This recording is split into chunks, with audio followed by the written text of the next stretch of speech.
Real Canadian maple syrup is not only an important cultural export, but a point of pride amongst Canadians. And I would guess that most people have not tried the real deal, even if they think they have. Today we're at a maple syrup farm in Ontario, Canada, and we're seeing how maple syrup is made. If you want authentic Canadian maple syrup, you'll need to visit a sugar shack in February and March that taps the trees and produces the maple goodness right on site. Canada's maple syrup producing regions include Nova Scotia, New Brunswick, Quebec, and here in Ontario, making up 85% of the worldwide production. Sugar Bush Trail. Springtime in the eastern half of Canada has the right mix of below freezing nights and above freezing daytime temperatures, which produces huge quantities of sap from red, black, and sugar maples. The trees here in our video are sugar maples. During the summer months, the trees absorb energy from the sun, as well as water and minerals from the soil. Starch is then created and stored in the roots through the winter months. Oh, yes. This is the syrup that we made last year from these trees right here in our sugar bush. So you try some, and then when you are done, what you can do is the cup, if you like pull it apart like this, you can actually like flatten it so you can get every last drop. Let's go. Yummy? You like that? Is it yummy? What does it taste like? Tell Daddy. Honey. Tastes like honey. In early spring, the starch in the trees turns to sugar, or sap, and it circulates throughout, creating the perfect time to tap. Wow. That's delicious. In order to tap the trees, the time of year isn't enough. The trees usually need to be at least 40 years old. The good news, however, is that these maple trees can live for up to 400 years and can be tapped year after year for many decades. The Indigenous peoples of Canada were the first to discover maple syrup production, and they taught the European settlers how to harvest and process the liquid gold. When the sap drips from the tree, it actually comes out clear like water. It's frozen. Because it's so cold. For centuries before the first settlers arrived in Canada, the Indigenous people harvested the sap for its nourishing and healing properties. It was an important food source and helped them get through the harsh winters. Real, 100% natural maple syrup actually has important vitamins and minerals, which contributes to a healthy diet for the Indigenous people, especially through the winter months when fresh fruit and vegetables were hard to come by. The process involved tapping the trees in the spring after the first thaw, collecting the sap in containers made out of birch bark or clay pots, and then boiling it until it thickens into syrup. Sounds simple, right? Well, it's actually not as easy as it sounds. For every 40 gallons of sap collected, they could produce 1 gallon of syrup.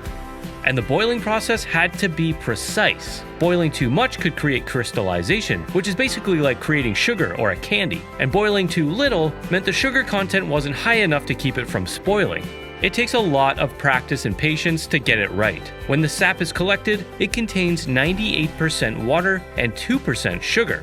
If evaporated correctly, the end product should be 33% water and 67% sugar. So that's maple syrup there too? Yep, they're all maple syrup. This one is sap. So That's the original sap. So I was like, oh, it looks like water inside. Yep, and that's pretty much what it is. And so what's the difference between this and this? The difference between this is the golden one in the middle is the first pour of the season. It has the same amount of sugar as the one next to it. It's just it required a little bit less boiling. Oh, okay. Certain chemical phenomenons that happen with the tree itself. So Cool. The sap coming out of the tree at the beginning, the first rush, is usually around here is 3.5% of sugar. So Wow. that has 3% sugar in it from a week ago. Later in the season, that sugar content will drop down below 2. Oh, wow. So when it's 3 and a bit, Yeah. I only have to boil this far. When it drops down to 2, I have to boil this far. It's not linear. It's So you get less out of it too? not really, not too much less. Okay. It's just the time it takes to boil it down. Okay. Wow. And because we're caramelizing sugar, the longer we cook it, the darker it gets. Right. Cool. But everything else is the same. In the decades and centuries since settlers arrived in Canada, the process has been refined. Cast iron pots were used for a while to speed up the process and allow for higher volume production, but the flavor wasn't quite right. It tasted like pennies. The process was eventually refined further to the point that they could produce a high volume of syrup while retaining the natural woody and sweet flavors. The sugar shack we visited is in Mountsburg Conservation Area. They produce maple syrup traditionally with a wood-burning evaporator. This produces the absolute best and most pure maple syrup you'll ever try. There are no additives of any kind. It's an amazing blend of woody maple flavor with a hint of campfire. It's a little looser than store-bought syrup, which tends to be super sticky and gooey. Plus, this natural syrup isn't as sweet as the store-bought stuff.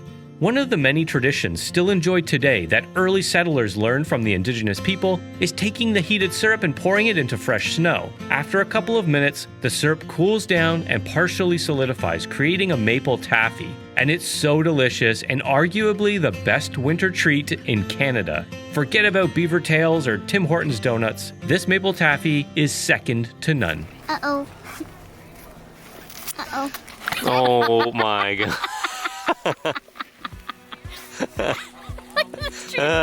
For years, maple sugar was the cheap primary sweetener in North America until the introduction of cane sugar in 1875. Today, real maple syrup is very expensive, and a barrel of the stuff is exceedingly more expensive than an equivalent-sized barrel of oil. The reason real maple syrup is so expensive is because of its scarcity. There are many limiting factors to its production, some of which I mentioned earlier, like geographic limitations, time of year, age of the tree, etc. Plus, the process is labor-intensive, time-consuming, and requires extensive experience and skills to maximize yields. In fact, the most valuable heist in Canadian history was when millions of dollars worth of maple syrup were stolen from producers in Quebec. That's the most Canadian thing ever. I don't always know where I'll be next, but I do know I'll be out there exploring, and I invite you to join me. Thanks for watching, and see you next time.